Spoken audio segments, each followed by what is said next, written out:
Broadcasting live from the Business RadioX studios in Atlanta, Georgia, it's time for Atlanta Business Radio.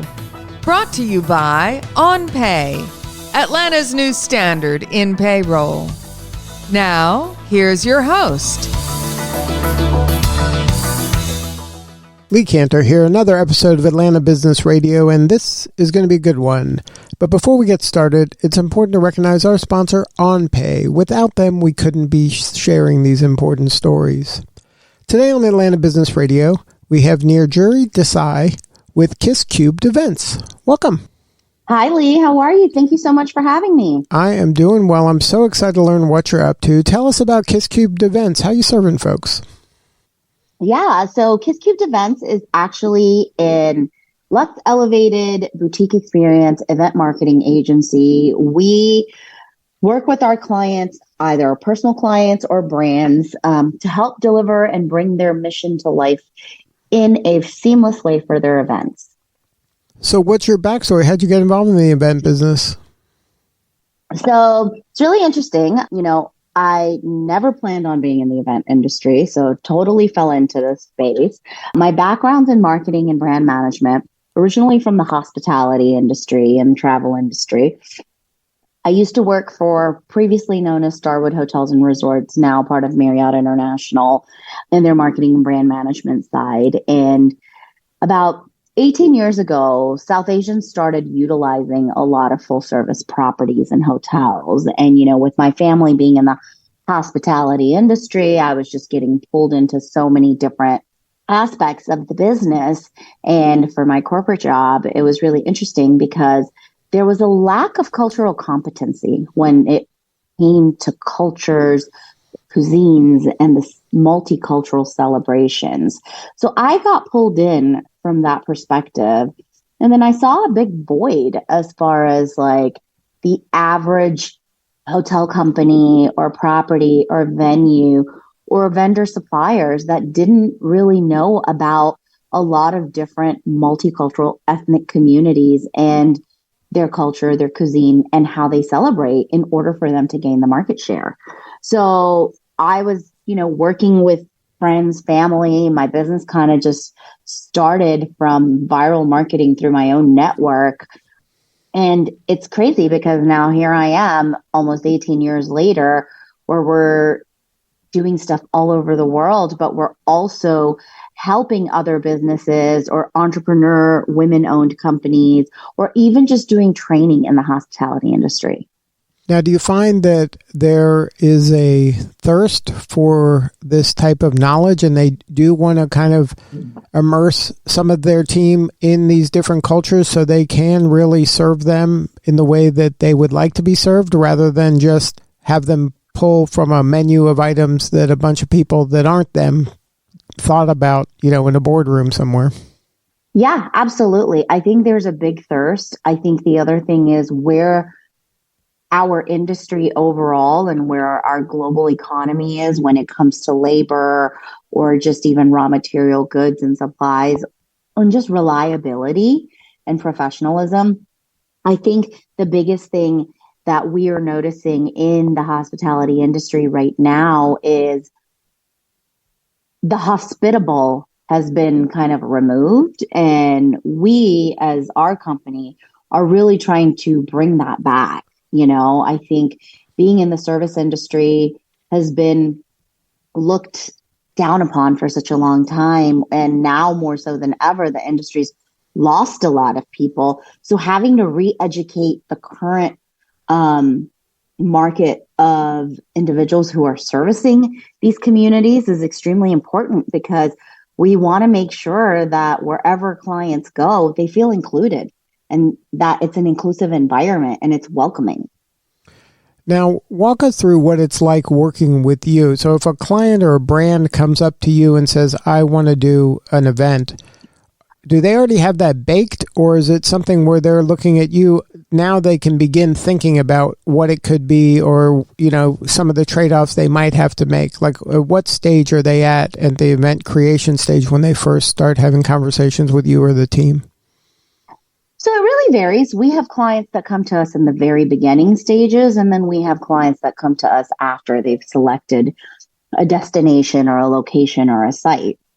We are turnkey, so we do like the approach from beginning to end. I think it also helps kind of quality control the event from start to finish.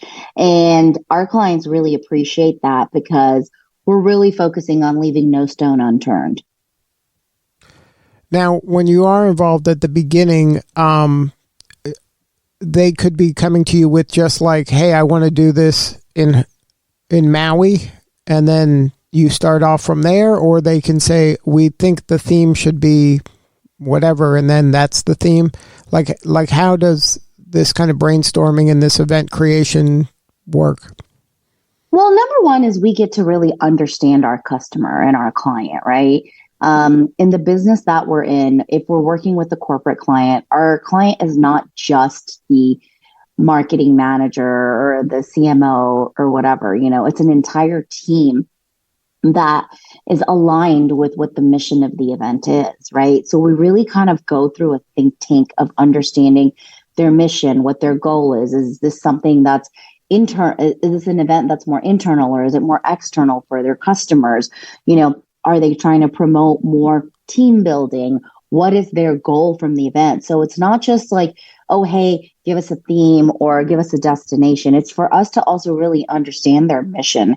And I think that's a big part of today that's necessary, is to really understand the mission of these brands and these clients.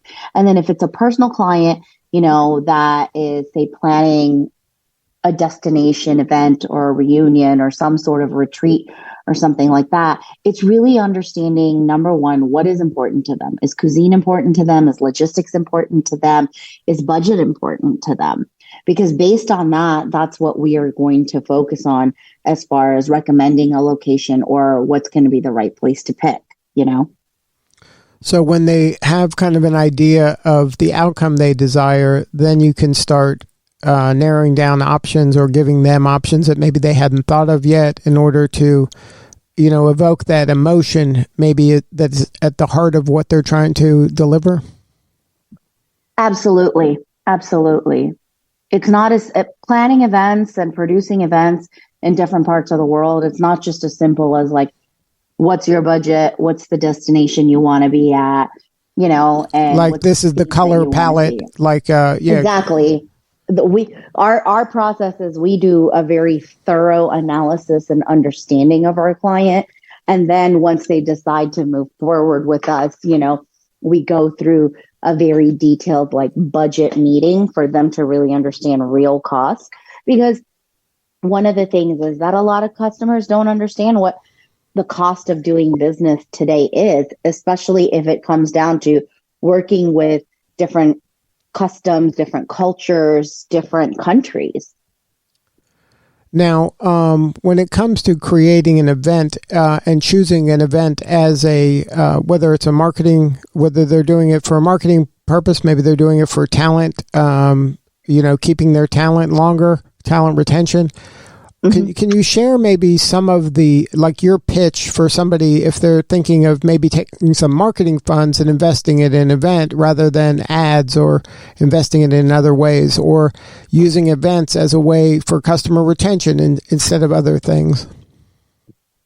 Absolutely. I mean, number one, anything and everything in marketing comes down to keeping it simple and stupid. That's what I love to tell people this, because I think the biggest thing is you have to invest in your people, because when you invest in your people, they are more invested in serving your customer properly. And I think that's a lot of an area that, companies are failing at, because they're so busy just looking at numbers from a scalability perspective, but not internalizing, understanding everything that really goes into making the experience for the end user, whether it's your employee or whether it's your customer, extremely seamless. We work with a lot of corporate clients who are really looking to elevate their brands, but from internally, and they really are doing a lot of team building. They're trying to do more education. For example, if the client has an office here in Atlanta, but the company is headquartered, say, somewhere in Ireland, and they want to basically showcase to the team here in Atlanta what a team building day in Ireland would look like, but it would have to happen with all of the American US based employees. So, we kind of help them curate, the culture that is in Ireland, but here in the US through team building and through networking, but also understanding what the company's mission and goal is. So is that a good client for you? Somebody that is a global firm that has offices in the US? Absolutely. Absolutely. So how do you kind of get on the radar for those kind of folks? How are you networking with global brands?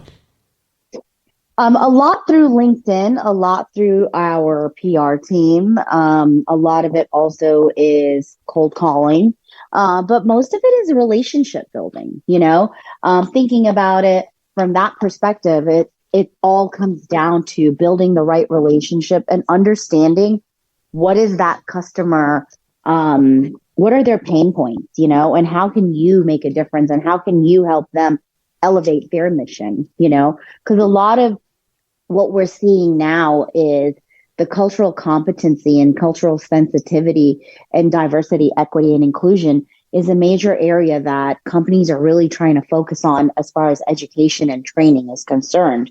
And we do offer those types of trainings.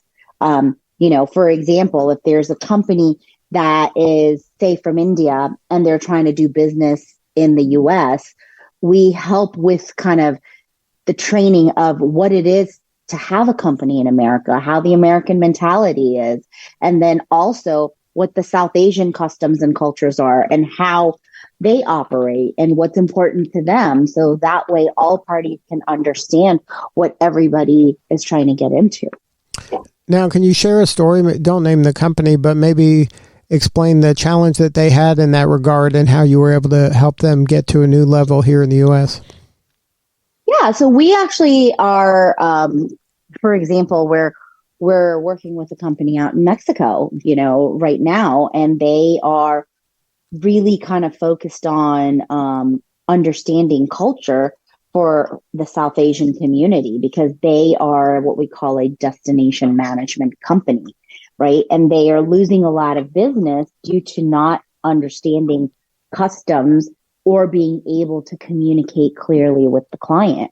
So we're basically going in and creating a custom training for them that's specific to their service that they offer and to their business. But in order for them to be able to fuse the similarities between their culture and the South Asian culture, right? Especially if the customers are coming from the US and wanting to work with a company in Mexico if they were doing their events there. So what do you need more of? How can we help you? Yeah, we're definitely looking to help any company that is looking to build their cultural competency and understand multicultural clients and how to do business in different parts of the world, but along with also how to build diverse teams and what exactly is diversity, when it comes to teams. So we would love to partner with businesses and companies that are looking to train and grow from that thought leadership perspective. So if somebody wants to learn more, have a more substantive conversation with you or somebody on your team, where should they go? They should go to our website, and which is kisscubedevents.com, or they can connect with me directly on LinkedIn, because we are really focusing on elevating excellence in the hospitality industry and the service industry. And that's kisscubedevents.com, and that's KISCUBED events with an S.com. Yes, sir. Well, thank you so much for sharing your story. You're doing such important work, and we appreciate you. Thank you so much. Thank you for having me. All right, this is Lee Cantor. We'll see you all next time on Atlanta Business Radio.